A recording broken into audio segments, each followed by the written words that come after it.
مولانا کو منانے کا مشن، وزیر اعظم سے ملاقات کے بعد chairman Peoples Party Bilawal Bhutto Maulana Fazl الرحمان سے ملنے پہنچ گئے۔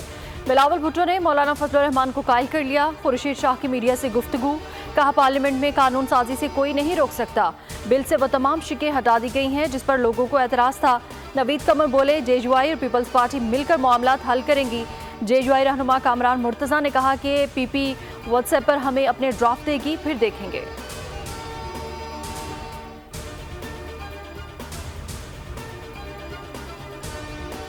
پاکستان اور امریکہ کے درمیان وفود کی سطح پر مذاکرات، سیکریٹری خارجہ اور امریکی مقام نائب وزیر خارجہ کے وفود کی سطح پر مذاکرات۔ آمنہ بلوچ نے پاکستان کی جانب سے امریکہ کے ساتھ تعلقات کی اہمیت کو اجاگر کیا، معیشت، دفاع کے شعبوں میں روابط کو فروغ دینے کی ضرورت پر زور دیا۔ امریکی نائب وزیر خارجہ کی جانب سے سیکریٹری خارجہ سے اظہار تشکر۔ جان ویس کا کہنا تھا کہ پاکستانی معیشت کو مستحکم کرنے کی کوششوں میں ساتھ دینا چاہتے ہیں۔ سبسکرائب کریں اور بیل دبائیں تاکہ کوئی خبر رہ نہ جائے۔